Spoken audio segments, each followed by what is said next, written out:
Now, before there was Outpour and Richard Porter, there was Dwop in LA. Now, they might not be as popular due to there being no movies about these individuals, but they deserve a movie because every day they was running their movie. You know, they had motion going on back in the day. And you know, they was the biggest trendsetters. Now, and all the stuff you see hustlers do in the 80s, 90s, and even in today's time started from them. But their lives was like a movie. We all talk about Frank Matthews, Nicky Barnes, Frank Lucas. You know, they used to handle their business as grown men. But the difference with Dwop is that he was one of the richest kids to ever do it. I mean, believe it or not, he and his crew would count $200,000 after a day of hustling. In today's time, only 18% of America see $100,000 a year. So imagine a low percentage for $200,000. His crew counted that in one day. At the end of the day, their hands will be literally black from touching so much of that dirty money.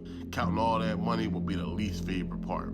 They would spend hours in one room just counting money. Eventually, they would cop a money machine. They had an apartment room just for the $1 bills. Now, the bills were wall to wall, and Dwop didn't know how many singles they had in that room. He claimed he stopped counting at $100,000. Now, he would let his brothers take how many singles they wanted from the room just to go shopping. Now, speaking of trendsetters, when it came to barbers, he always liked to stay fresh, just like we all. And he was very pressed for time because, you know, there was money to be made and there's lots of it to get. Haircuts was going for $8 during that time. He would pay his barbers $100. Now, and I'll pay $80 like every 2 weeks, so $100 like 30, 40 years ago was insane. Now, that barber had to cut over 13 heads to see that, but Dwop would have his barber come to the block, so he would be out there pitching while getting his hair cut. After that, it became a thing, and all the hustlers were doing it. So you had this young boy that was just setting trends that had the old heads following what he was doing. Now, that's insane. These youngins was very ambitious. Now, and it was really LA that spoke things into existence. When they both saw the Porsche, LA told him that he would get one day.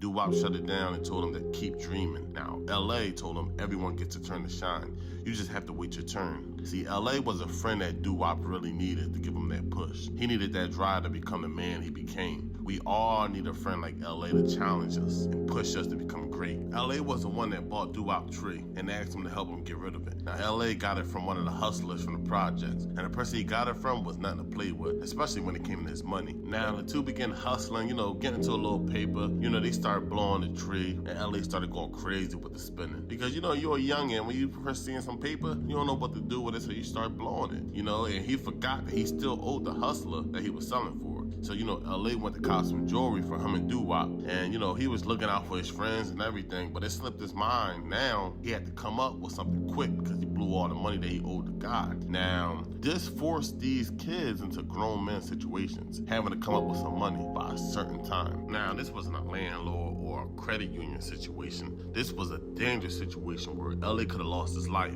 Now, they got with Craig O about getting a hold of some fake hash, which was eggs and sage. So they went down to the market, and they didn't even have enough money to get the stuff. So LA came up with the idea of stealing it. Now, they took it back to Dwop's house, and he told his mother it was a science project, so she was very excited to help. That's the crazy part. Even though his uncle knew what they was up to, he kept his mouth shut. So when everything was done, they went back to the streets, and they would have to figure out how they would sell it without it coming back to them. They came up with the idea of posting up in front of some spots that were known for having that fire. Now, the objective was to get some money to pay off the dealer, but the money was coming in way too fast, so it was coming in faster than he thought. So you had two kids jumping off the porch, becoming risk takers, putting themselves in dangerous positions, dealing with dangerous people. Now they begin to get deeper in the game when one of Dwop's boys took a firearm and stole bundles of H from his uncle and forced it on Dwop. Now, Dwop didn't want any parts, but he said, what the heck? Now, the first person he went to was his uncle. He didn't show his uncle all that he had, but he showed him a good amount, and his uncle's eyes got big, but all his uncle did was just guilt trip him and, try to get over on him. He told LA about the bundles, and LA took him to his old neighborhood and would approach an older woman to sample it. After sampling it, she would try to downplay the product, but, she pointed them to a shooting gallery where they could make $30 a quarter, which they had 10 on them, so you do the math. Now, these two youngins was in positions where they could have been taken advantage of, or even strong-armed. Junkies that do anything to get these fixed. So you had two youngsters that was barely teenagers that was in a position, and when the pressure's on, you gotta make something happen. Now, when the pressure's on, you only got two choices. You either could curl up in a ball in the corner, or you can make things happen. And then you got these youngsters that, they had hustle in them. Everyone don't have hustle in them. That's something that you got to be born with. And you know, you had LA in his corner that gave him that drive, that gave him that push to be great. And everyone needs an LA in their corner. And you know, you have grown men out here that's, you know, that makes excuses and everything. But compared to these young boys, man, it's very sad. So instead of complaining, man, get up and make things happen, man. When the pressure's on, you gotta perform. But I'm gonna get with y'all next video. In next video, we're gonna talk about how Dwop became a millionaire at the age of 15. Yes, 15 years old. So Harlem, stand up. Don't forget to hit the like button. Show love in the comments. Hit that subscribe button. I'm out.